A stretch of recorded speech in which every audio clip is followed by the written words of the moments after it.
अस्सलाम वालेकुम नाज़रीन। प्रोग्राम सरसब्ज़ पाकिस्तान के साथ मुल्तान स्टूडियो से मैं हूं आपका मेज़बान मोहम्मद इफ्तिखारुल हसन।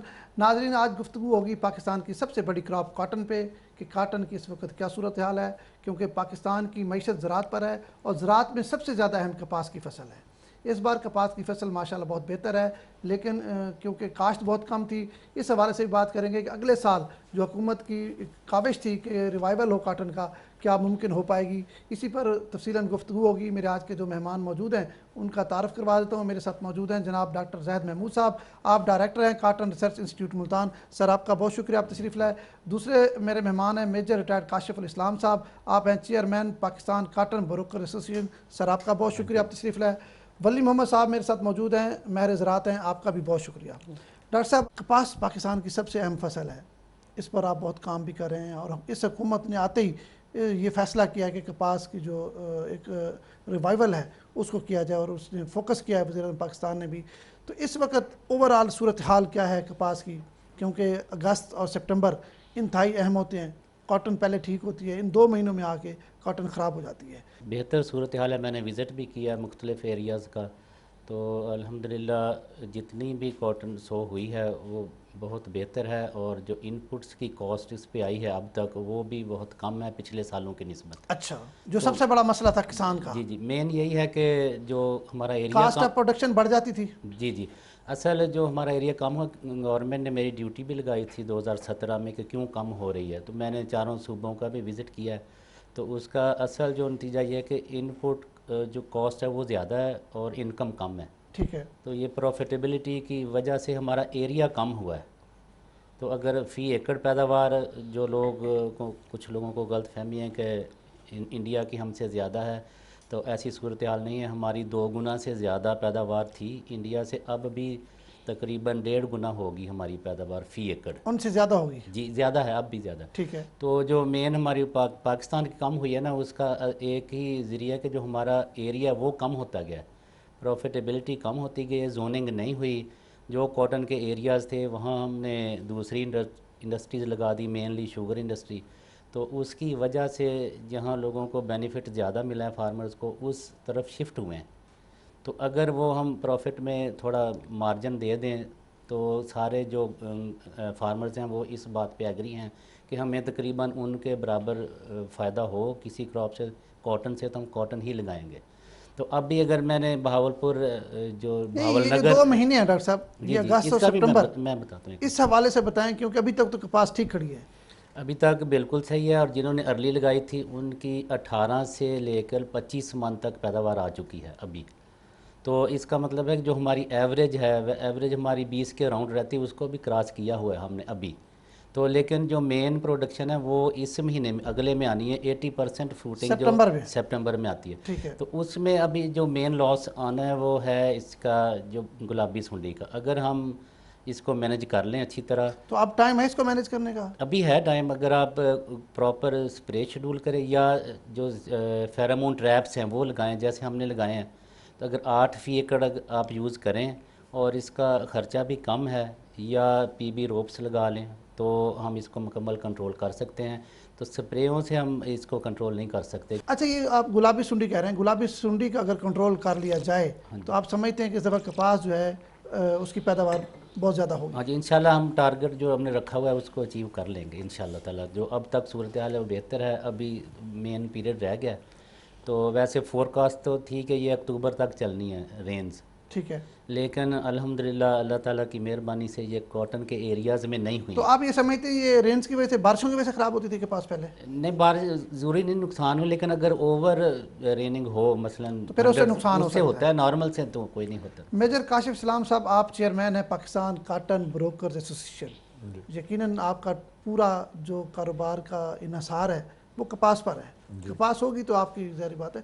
तो आप क्या देख रहे हैं कि इस दफ़ा कपास की फसल कैसी है और आप क्या उम्मीदें लगा के बैठे हैं? पाकिस्तान कॉटन ब्रोकर्स एसोसिएशन की फ़र्स्ट रिप्रेजेंटेशन है इस प्लेटफॉर्म पे। जहाँ तक आपका सवाल है, ये इम्पोर्टेंट इसलिए है कि अगर कॉटन होएगी तो इस मुल्क का बहुत बड़ा जो एक तबका है वो खुश रहेगा, जिसमें हम भी शामिल हैं। इस वक्त रिज़ल्ट्स तो अच्छे हैं, मतलब जर्मिनेशन भी अच्छी है, रिपोर्ट्स हर जगह से अच्छी आ रही हैं, और जहाँ बारिशें हुई भी हैं कॉटन सेक्टर में वो भी अच्छी गई हैं। लेकिन हमारे कॉटन में एक जो सितंबर है ना, उसको सितमगर के जी नाम से बिल्कुल याद ऐसे किया जाता है। और अगर ये 2 माह हम गुजार गए, अगस्त और सितंबर, तो इंशाल्लाह जो हमारा एक असेसमेंट है कि हम 8 से 9 मिलियन बेल्स जो है वो हम कर जाएंगे। अच्छा, इस थोड़े एरिया से, हालांकि एरिया इस कम हुआ थोड़ा, है। लेकिन देखें बात एक बड़ी अच्छी है कि एरिया थोड़ा ही हो, प्रोडक्शन है, प्रोटेक्शन ज़्यादा होनी चाहिए। प्रोडक्शन ज़्यादा होनी चाहिए। अगर प्रोडक्शन ज़्यादा होगी तो ना आपको सब्सिडी चाहिए होगी, ना आपको किसान तंग होगा इनपुट से, ना वो डीएपी की खाद से तंग होगा, ना किसी और आप प्राइस से समझते हैं तंग महंगाई होगा। का मुकाबला कर सकते हैं कर पैदावार सकता बढ़ा है, के। प्रोडक्शन ज़्यादा हो। ठीक है। और अगर प्रोडक्शन कम होएगी तो नेचुरली आप कुछ भी कर लें तो उसका कोई इफेक्ट नहीं हो सकता, कोई फर्क नहीं पड़ेगा। अच्छा, वैसे आपका ये जो आपने ये पाकिस्तान काटन ब्रोकर एसोसिएशन, इनका काम क्या है आपका? देखिए जी, एक प्लेटफॉर्म है।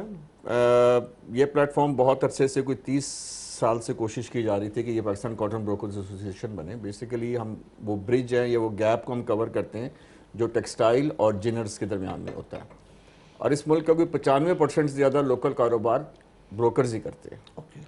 और हमारी हमेशा से ये कोशिश रहती है कि जब हम क्या एप्टमा यानी टेक्सटाइल सेक्टर भी जीते और जिनिंग सेक्टर भी जीते, दोनों को फ़ायदा हो, दोनों को फ़ायदा हो। बल्कि किसान को भी फ़ायदा होगा। और एक्चुअली जब आप इनको फ़ायदा होगा तो अल्टीमेटली वो फ़ायदा किसान को जाएगा, ठीक है, इनडायरेक्टली किसान को जाएगा। तो इस गैप को फिल करने के लिए हमने एक प्लेटफॉर्म बनाया और शुक्र अल्हम्दुलिल्लाह इसके अंदर पाकिस्तान के जितने भी ब्रोकर्स हैं वो रजिस्टर हो रहे हैं, और वो हम लिस्ट भी फॉरवर्ड कर रहे हैं एप्टमा को और पीसीजीओ को कि ये वो लोग होंगे जो कारोबार करेंगे। और आने वाले वक्त के अंदर फिर एक बहुत बड़ा हमारा एक इशू होता था आर्बिट्रेशन का। ठीक है। अगर कोई प्रॉब्लम हो गया किसी के साथ तो ये प्लेटफॉर्म वो फैसिलिटी भी मुहैया करेगा। अच्छा, जीनर्स भी जारी बात है किसान की तरह वो भी कसम पुर्सी का शिकार है, फैक्ट्रियां बंद होती चली गई, एरिया कम हो गया, पैदावार कम हुई। जारी बात है पैदावार होगी तो कार्टन फैक्ट्रियां चलेंगी, तो इससे आपके काम को भी कोई फ़र्क पड़ा है? देखिए सर, ये एक बड़ा मिसकॉन्सेप्शन है कि फैक्ट्रियों का बंद होना। मेरे ख्याल में फैक्ट्रियों का बंद होना एक लिहाज से अच्छा भी है। यहाँ एक मशरूम ग्रोथ हुई थी फैक्ट्रियों की जो 1200 से ऊपर चली गई थी। हमारे यहाँ कभी भी कॉटन इतनी नहीं रही कि इतनी ज़्यादा फैक्ट्रियों को फीड कर सके। मैं एक आपको मियाँ वाली की मिसाल देता हूँ। मियाँ वाली के सर्कल में अगर आप कॉटन देखें तो वो तकरीबन 5 से 7 या 10 फैक्ट्रियों के लिए थी, वहाँ पे 55 फैक्ट्रियाँ लग गई। अब वो 55 फैक्ट्रियों ने कहाँ से लेंगी फुटी?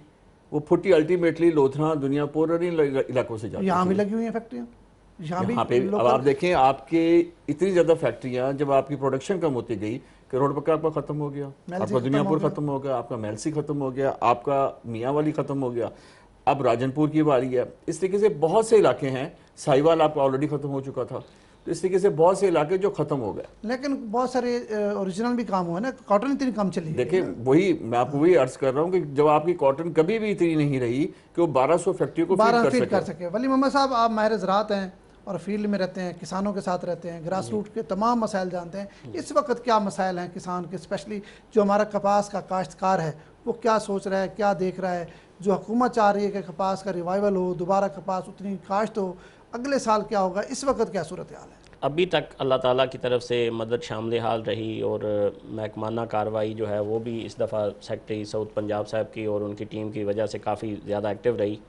तो पेस्ट सिचुएशन पिछले सालों की निस्बत अभी जो जुलाई के एंड तक थी वो बहुत ज़्यादा कंट्रोल थी।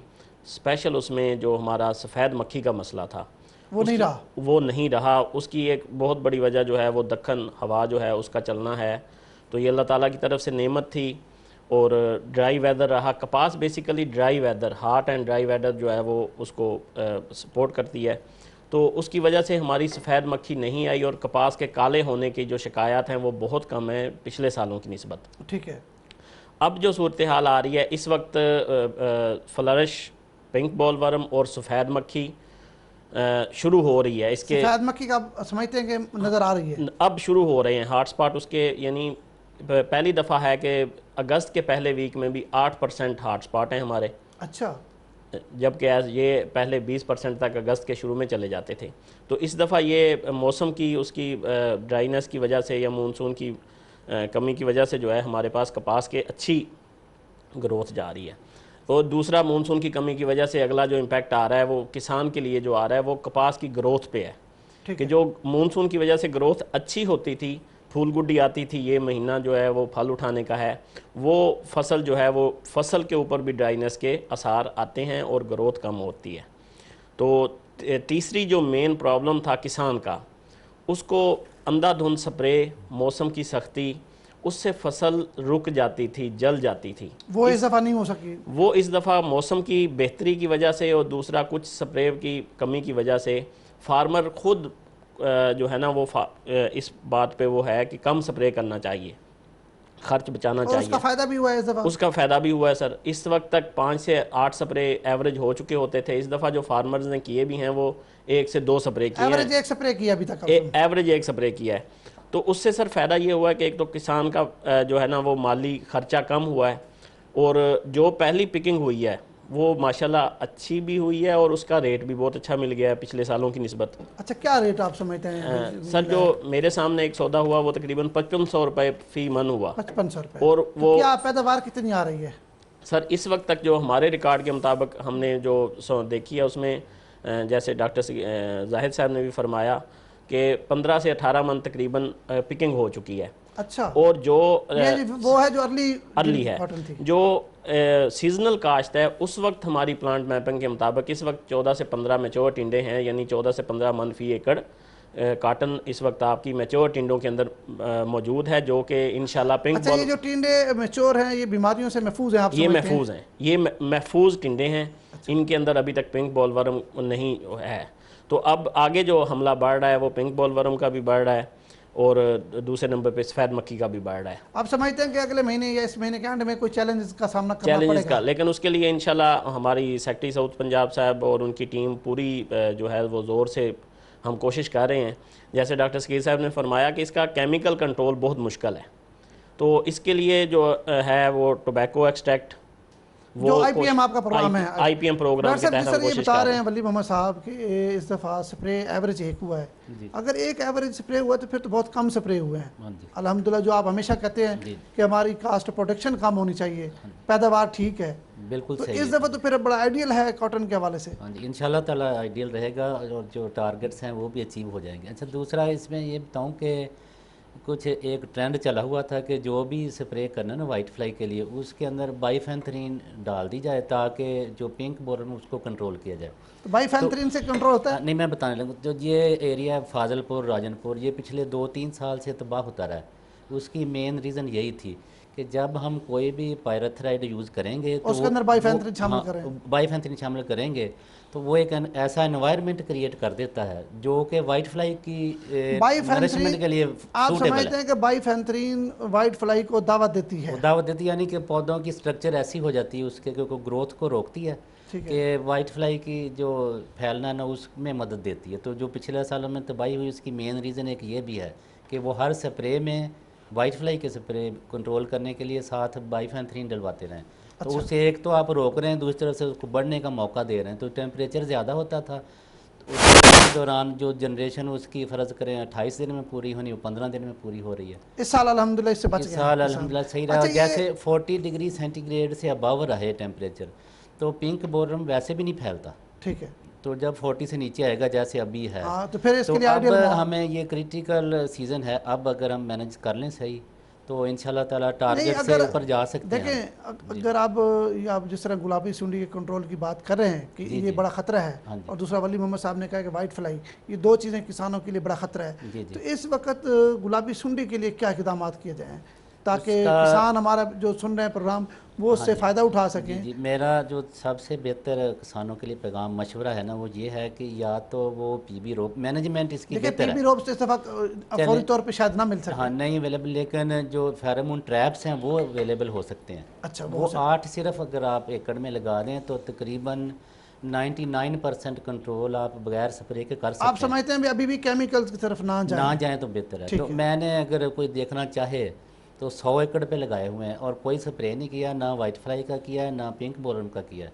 तो अगर आप विजिट कोई भी करना चाहे, ओपन चैलेंज है, मैं सबको करवाता रहता हूं। अच्छा, वली मोहम्मद साहब ने एक और बात की है कि अर्ली के अलावा जो सीजनल कपास है उसमें भी 18-20 जो टिंडे हैं वो मैच्योर हैं। हाँ सही है, ठीक है। तो इसका मतलब 18-20 मन जो कपास है वो हमारे फी एकड़ मौजूद है, अगर हम इसको ये बीमारियों भी, से बचा सकते हाँ हैं ये भी इजाफी है। असल जो पीरियड है वो अगला है, यानी सितंबर वाला। कि 80% फ्रूटिंग सिर्फ सितंबर के एक हफ्ते में होती है।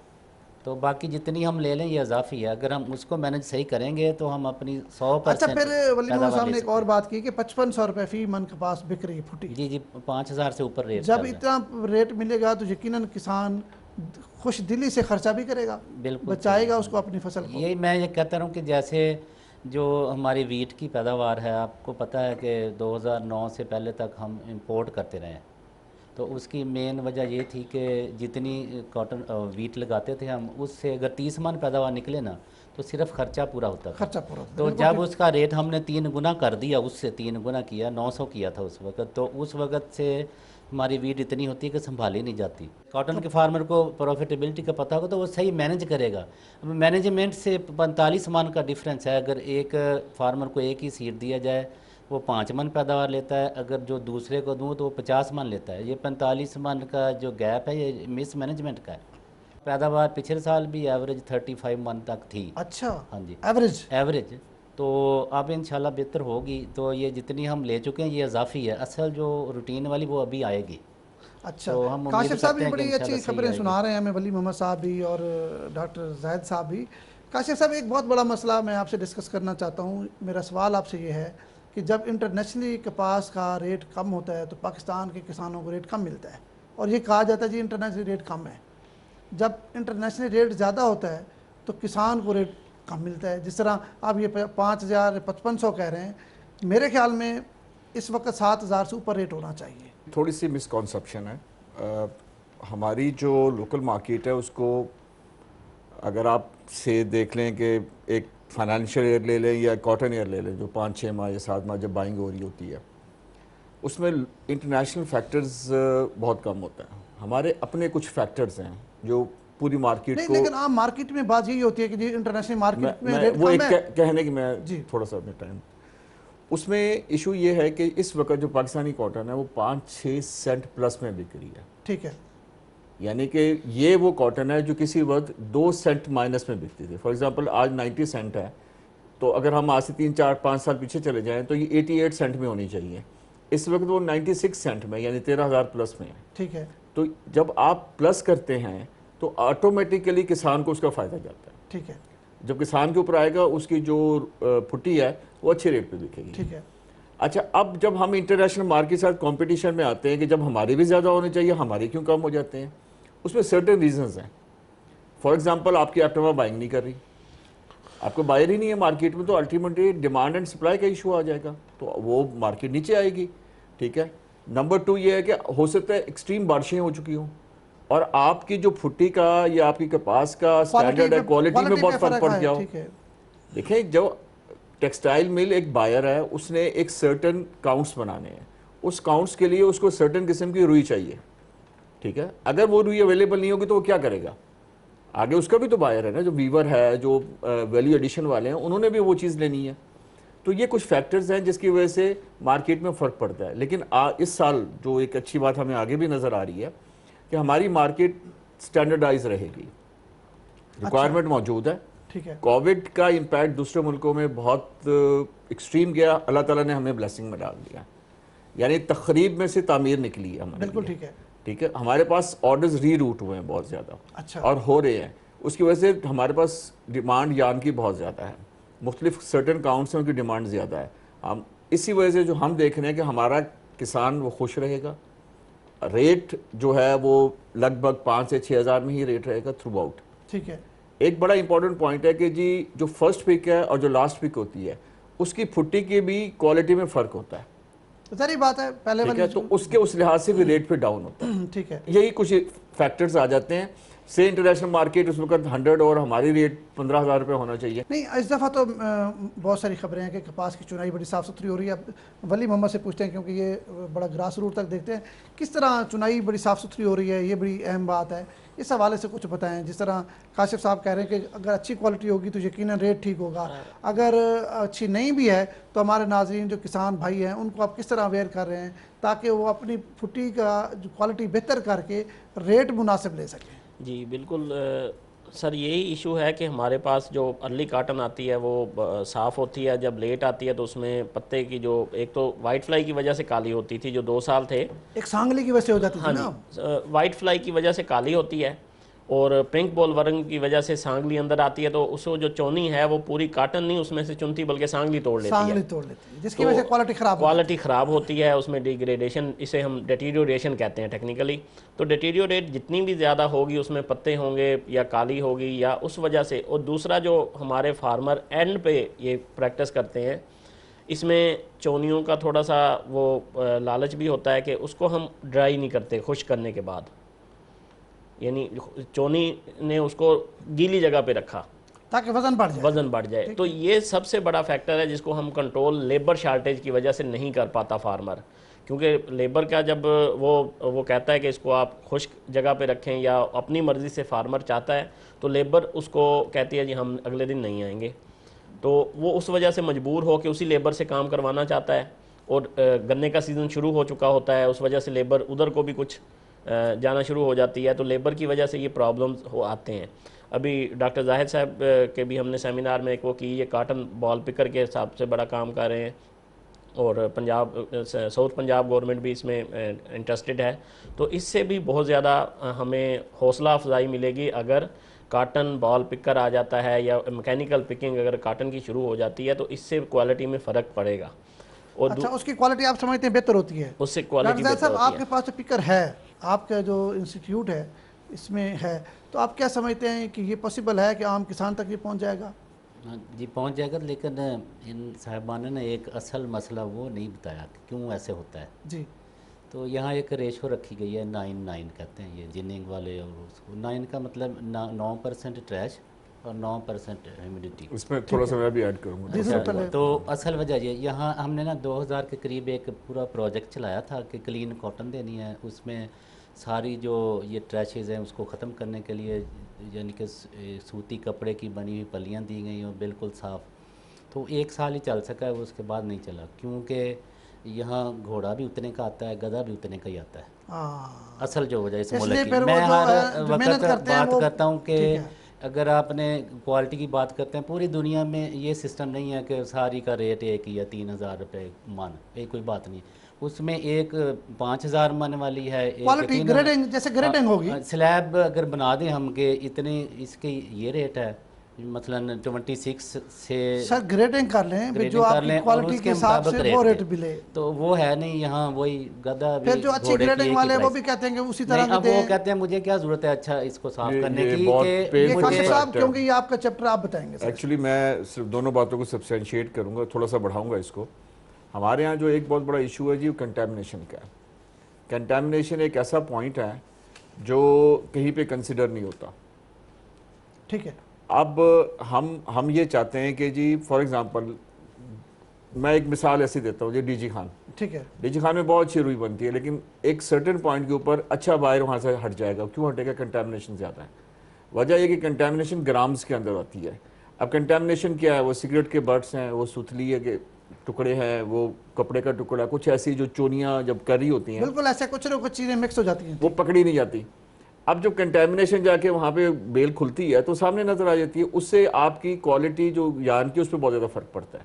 एक छोटी चीज़ ने एक बहुत बड़ा, अगर इस साइड पे हमारे किसान भाई और जो हमारे इदारे हैं वो तवज्जो देना शुरू कर दें, लोगों को एजुकेट करना शुरू कर दें, तो ये कोई बहुत बड़ा मरहला नहीं है, बहुत बड़ी चीज़ नहीं है। ठीक है। दूसरी बात सर, जो हमारे यहाँ जो सबसे बड़ा फ़र्क पड़ा है, जैसे डॉक्टर साहब फरमा रहे थे, वो ग्रेडिंग का है।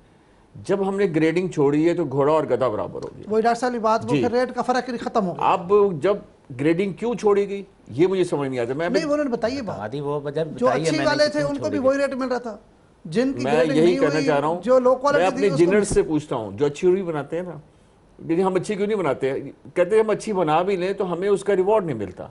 अच्छा, तो ये तो फिर आपका मसला है। मैं यही आपसे, जिनर ये कह रहा है तो फिर तो आपका मसला है। अब वो जिनर जो है वो किसान के साथ ग्रेडिंग नहीं करता, इसी वजह से किसान को उसके मुताबिक पैसे नहीं देता कि अच्छी रुई सांगली की फ्री हो, कंटेमिनेशन फ्री हो। काम है, आपका काम है। अगर आला क्वालिटी का रेट आप अगर अच्छा देंगे तो यकीनन जिनर अच्छी बनाएगा। इस बात को करना है एप्टमा ने कि जी ये ग्रेडिंग है, को भी आप ही कन्विंस कर सकते हैं, क्योंकि वो आप, दैट्स द पॉइंट। अभी हम इस पे कोशिश कर रहे हैं और यही चीज आगे आने वाले फ्यूचर में हमारे वन ऑफ द एम्स है अच्छा मकसद है डॉक्टर साहब हमारा। ये बताएं, एक चीज़ और बताएं जी कि एक मौजूदा और जो- मैं अहम मसला जी जी कि ये जैसे क्वालिटी की बात कर रहे हैं तो बांग्लादेश हमसे सबसे लो क्वालिटी की कॉटन ख़रीदता है। बिल्कुल।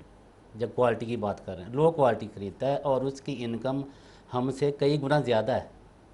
तो इसमें क्या है, हम वैल्यू ऐड कोई नहीं कर रहे, सिर्फ काटन ली है, वो लो प्राइस पे ले लिया, उस पर प्रॉफिट आ गया, बाकी हमने यार्ड बना दिया, जान, हाँ, ये आगे बात ठीक चलने है। की ज़रूरत ही नहीं। अच्छा तो डॉक्टर साहब ये बताएं, इस मुल्क को नुकसान हो रहा है, इस मुल्क के फार्मर किसान को को फायदा नुकसान हो रहा नहीं है, होना चाहिए ना, फार्मर को नुकसान हो रहा है, इसी वजह से हो रहा है अच्छा कि डॉक्टर साहब हम ये वैल्यू बताएं, ऐड नहीं कर रहे। इस वक्त क्योंकि अगस्त सितंबर बड़े अहम 2 महीने हैं हाँ जी और सितंबर में आप कहते हैं कि जो 80% फ्रूटिंग है वो सितंबर में होनी है, जी जी ऐसे ही है। तो इस वक्त खादों का इस्तेमाल करना चाहिए, रोक देना चाहिए, किसानों को बताएं ताकि पैदावार ज़्यादा हो, क्योंकि हमारा एरिया काश्त कम हुआ है, कम से कम पैदावार में मैक्सिमम इजाफा हो। मैं वो चंद बातें मैं पिछले कई सालों से ना, ये जितनी कोई बात करूँगा ना मैं ऐसे करूँगा कि वो एक्सपेरिमेंट बेस है और उससे इधर उधर आप नहीं हो सकते। ठीक है। मैं क्या है कि भेज तुम अगर कोई करे कि अगर आप ये और आज कर लेंगे तो इसका फ़ायदा है, कल की मेरी कोई जिम्मेदारी नहीं है। ठीक है। तो ऐसा है कि खाद जो पहले हम डालते हैं बिजाई के वक्त वो बिल्कुल वेस्ट कर रहे हैं, मैंने बड़े सालों से रोक रहा हूँ इनको, हम कभी भी नहीं डालते।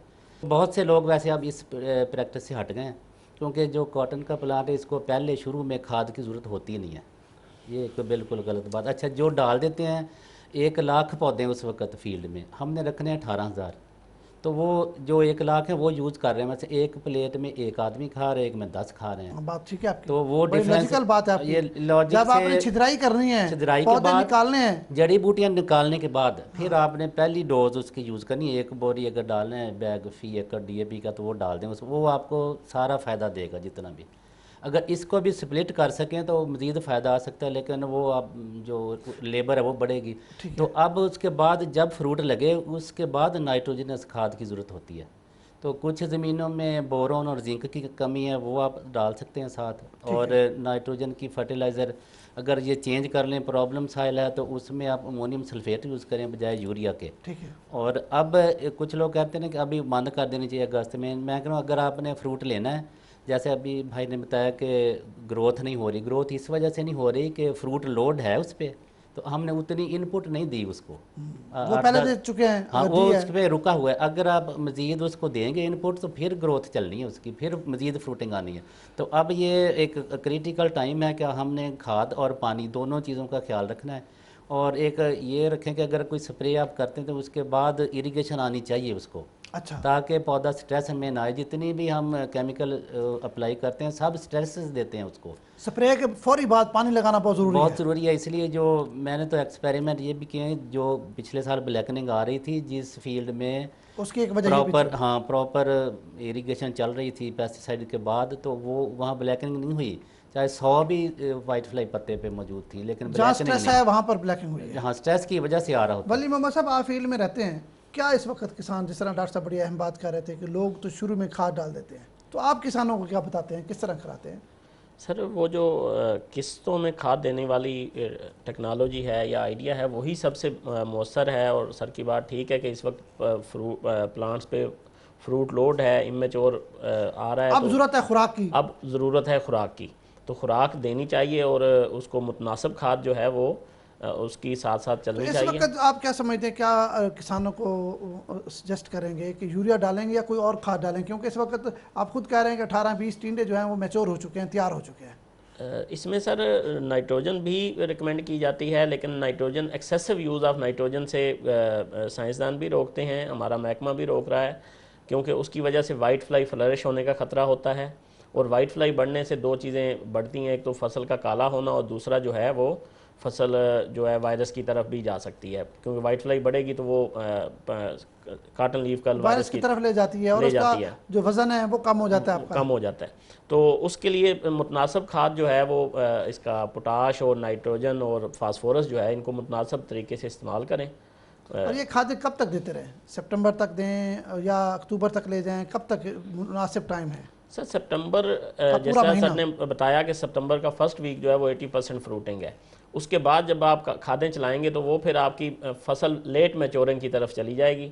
लेट मैच्योर जब वो लीफ ड्रॉप नहीं करेगी तो फिर आपकी डिटीरियोरेशन आएगी पिकिंग में।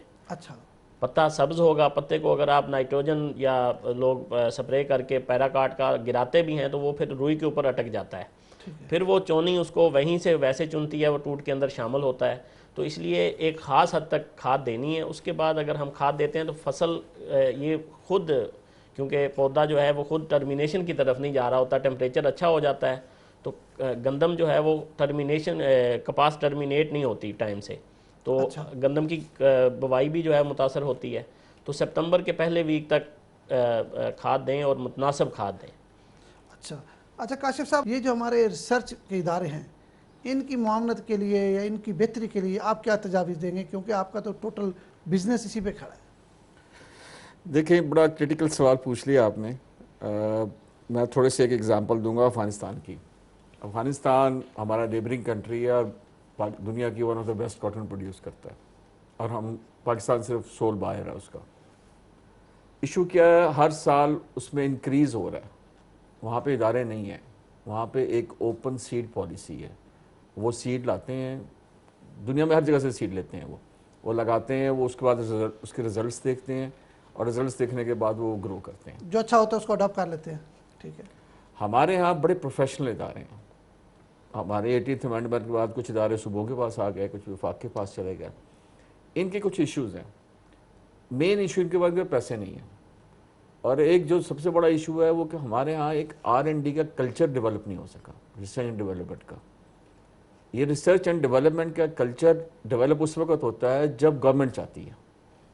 गवर्नमेंट का बदकिस्मती से कोई इंटरेस्ट खास रहा नहीं कपास के, बिल्कुल ज़राअत में भी नहीं रहा, फिर ओवरऑल ज़राअत के अंदर। अब इस गवर्नमेंट ने आके कुछ इंटरेस्ट शो किया, लेकिन प्रॉब्लम ये नहीं है कि मैं हमेशा ये कहता हूँ कि अगर आपने जाना साउथ की तरफ है और आप नॉर्थ की तरफ चल पड़े, आप चल नहीं सकते। बिल्कुल ठीक। कैसे आप साउथ की तरफ जाएंगे? तो यही इस गवर्नमेंट के साथ भी प्रॉब्लम है। वजह यह है कि आप उन्हीं लोगों के साथ काम कर रहे हैं जो पिछले 10 साल से लोग यहाँ पे बैठे हुए हैं। ठीक है। ठीक है, तो ये मैं उनको, आप क्या तजावीज़ मैं उनको बुरा नहीं, आ सकती है? सबसे बड़ी बात यह है कि जी आप right man eight right job लगाएं। मैं सजेस्ट नहीं कर सकता, गवर्नमेंट मुझसे ज़्यादा रिसोर्सफुल है। उसके बाद आप इनको रिसोर्सेज दें, आप इनको पैसे दें। आप देते 1 रुपया हैं और रिजल्ट आप 100 रुपये का मांगते नहीं हैं। काशिफ साहब, यहाँ पे एक और बात है। देखें, जो शुगर इंडस्ट्री है, ये अपने गन्ने के काश्तकारों के लिए रिसर्च पे भी खुद खर्चा करते हैं, अपनी मर्जी की रिसर्च करा के किसान को देते हैं। तो ऐसा क्यों मुमकिन नहीं सर, आज आप गन्ने की इंपोर्ट खोल ऐसा क्यों मुमकिन नहीं, एप्टमा आप और इंजीनियर्स जी, ये एक बहुत बड़ी, ये एक बहुत बड़ी क्रिबिंग है। ये एक बहुत बड़ी क्रिबिंग है। यही हम भी इस बात को सोचते थे। आज आप गन्ने की इंपोर्ट खोल दें, आप गन्ना इंपोर्ट नहीं कर सकते। यहाँ पे आपके साथ वही हाल होगा गन्ने के साथ जो कपास के साथ हुआ है। इशू ये है कि आज हमारे इदारों को अगर आप रिसोर्सेज दें, बल्कि देखें, बल्कि वो तो ज़्यादा बेहतर है कि वो अपनी रिसर्च दे के अपनी मर्जी का लेते हैं। बल्कि कुछ शुगर मिल ऐसी भी हैं जो किसान को बीज से लेकर एंड तक माली मुआवनत करते हैं और फिर उनसे लेते हैं। तो ऐसा क्यों मुमकिन नहीं? सारे काम गवर्नमेंट पर क्यों डालते हैं? बिल्कुल मुमकिन नहीं। देखिए जी, गवर्नमेंट ने इसकी रिस्पॉन्सिबिलिटी ली हुई है सीड की। प्रॉब्लम ये है, गवर्नमेंट आज कह देगी मेरी रिस्पॉन्सिबिलिटी नहीं है, ये प्राइवेट सेक्टर को मुकम्मल तौर पर मैं देता हूँ। ठीक है ना, तो आज ये कुछ चलना शुरू हो जाएगा। नंबर 2 बात, आप इस पर कोई प्लानिंग कर सकते हैं? जी बिल्कुल पॉसिबल है। हम इनके साथ एंगेज हैं, हम एप्टमा के साथ भी और PCGA के साथ भी।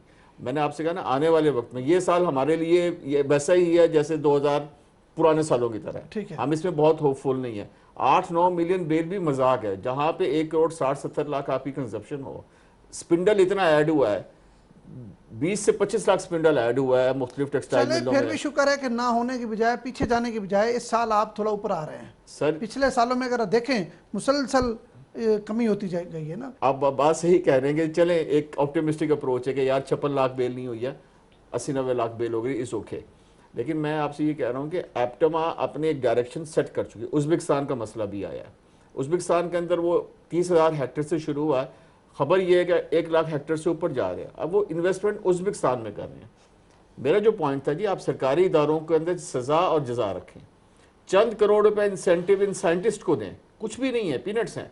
आप कहें जी आप बीज डेवलप करें, आप बीज डेवलप करें, लाइक MNH एक बीज बहुत बड़ा गया, आप वैसे बीज डेवलप करें, जो साइंटिस्ट की जो टीम करेगी हम उसको 5 करोड़ रुपए इनाम देंगे। क्या है ये 5 करोड़ रुपए? कुछ भी नहीं है। आप रखें ना, खुद ब खुद नहीं। आप गवर्नमेंट ने, आप ब्रीडर राइट्स डॉक्टर साहब आपको मिल गए हैं, बताएं जरा। अभी मेरा ख्याल किसी को इम्प्लीमेंट तो नहीं हो सके, लेकिन announce वो तो एक हो गया। अनाउंस हो डॉक्टर गया साहब, हुए हैं मेरी 2 बात से आप साल। एग्री करेंगे? जी जी एग्री, मैं बताऊँ चंद बातें। नहीं, ब्रीडर राइट्स जो ये- आने से उनको इनको बड़े तहफ़्फ़ुज़ात थे इस बात पे, तो हुकूमत इनका ये नहीं, कर दे हमें कोई मसला ज़्यादा तहफ़्फ़ुज़ात नहीं थे, वो जिनको थे उनके लिए मेरा ख्याल सारा सेटअप बना कि जो बाहर वाली कंपनीज़ हैं वो।